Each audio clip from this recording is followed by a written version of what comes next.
TNPSC exams எப்படி crack பண்ணணும்னு தெரியல. எங்க இருந்து ஸ்டார்ட் பண்ணணும்னு தெரியல. அதே மாரி எப்படி நேவிகேட் பண்ணணும், எப்படி ஸ்ட்ராட்டஜைஸ் பண்ணணும்னு பல குழப்பங்கள் நமக்கு இருக்கு. இந்த குழப்பத்துக்கான ஆன்ஸரா தான் சுரேஷ் ஐஏஎஸ் அகாடமில ஃபாஸ்ட் ட்ராக் 2026 அப்படிங்கிற கிளாஸ் பேட்சஸ ஸ்டார்ட் பண்ண போறோம்.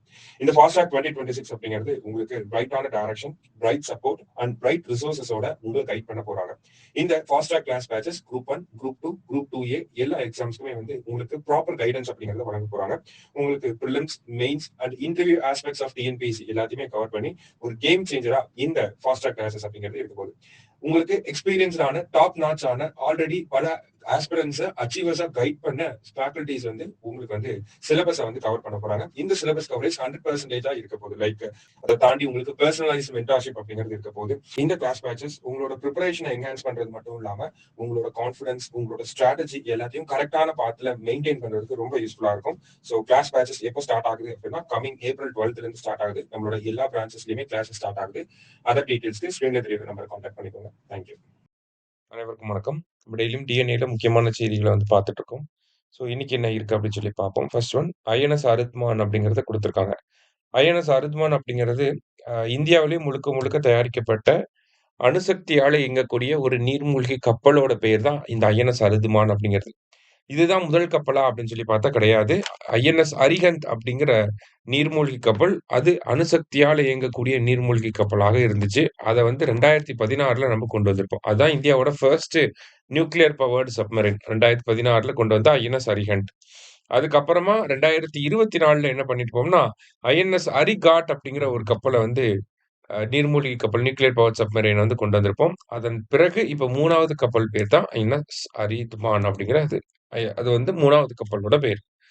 3 நியூக்ளியர் பவர் சப்மரைன் அப்படின்னு சொல்லுவாங்க. சரியா? INS Aridhaman. Next one Jan Vishwas அப்படின்னு சொல்லி குடுத்திருக்காங்க. ஸோ ஜன் விஸ்வாஸ் அப்படின்னா சட்டங்கள் வந்து சீர்திருத்தக்கூடிய ஒரு நடைமுறைய ஜன் விஸ்வாஸ் அப்படின்னு சொல்லி மத்திய அரசாங்கம் சொல்றாங்க. இந்த ஜன் விஸ்வாஸ்ல வந்து என்ன பண்ணியிருக்காங்க அப்படின்னா, சிறிய குற்றங்கள் தொடர்பான ஒரு சில சீர்திருத்தங்கள வந்து பண்ணியிருக்காங்க. அதாவது சின்ன சின்ன தவறுகள்லாம் பண்ணியிருப்பாங்க. அவங்களுக்கு பல சட்டங்களுக்கு கீழ இந்த சின்ன சின்ன தவறுகளுக்குன்னு பார்த்தீங்கன்னா, ஒரு சில தண்டனைகள வந்து வழங்கியிருப்பாங்க. அந்த மாரியே பார்த்தீங்கன்னா, கிட்டத்தட்ட சிறிய குற்றங்களுக்காகவே தண்டனை வழங்குறதுக்காக 79 சட்டங்கள், அதுல 1000த்துக்கும் மேற்பட்ட உட்பிரிவுகள் அப்படிங்கிறதெல்லாம் இருந்துச்சு. அது எல்லாத்தையும் கேன்சல் பண்ணிட்டு, ஒரே சட்டம், ஒரே செட் ஆஃப் உட்பிரிவுகள் அப்படின்னு சொல்லி கொண்டு வந்துட்டாங்க. இதனால என்ன ஆகப் போகுது அப்படின்னு சொல்லி பார்த்தீங்கன்னா, அந்த 1000த்துக்கும் மேற்பட்ட உட்பிரிவுகளுக்கு கீழ போடப்பட்ட வழக்குகள் எல்லாமே இருக்கும் இல்லையா? அந்த மாரியே கிட்டத்தட்ட 5,00,00,000 வழக்குகள் இருக்கு. அந்த 5,00,00,000 வழக்குகளுக்கும் உடனடியாக தீர்வுகள் கிடைக்கப்படும் அப்படிங்கிறத சொல்லியிருக்காங்க. அதனால தான் இத என்னன்னு சொல்றாங்க, ஒரு வரலாறு காணாத சீர்திருத்த நிகழ்வு அப்படின்னு சொல்லி சொல்றாங்க. சரியா? ஸோ இதன் மூலியமா இப்ப சிறிய குற்றங்கள் அப்படின்னு சொல்லி பார்த்தோம்னா, பொது சொத்துக்கு சேதம் விளைவிக்கிறது, இந்த மாரியான விஷயங்கள்.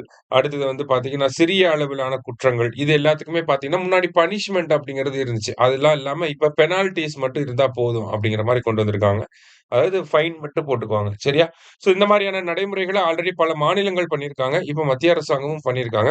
அடுத்து 3வது கட்டமா மறுபடியும் ஜன் விஸ்வாஸ் அப்படிங்கிற ஒரு நடைமுறைய எடுத்துட்டு வரோம். அது இன்னும் பல சீர்திருத்தங்கள பண்ண போறோம் அப்படின்னு சொல்லி சட்டத்த சிம்ப்ளிஃபைடு ப்ரொசீஜரா மாத்திக்கிட்டு இருக்காங்க. வேற ஒண்ணும் கிடையாது. இன்னைக்கு 2 முக்கியமான செய்திகள பார்த்திருக்கோம். நன்றி.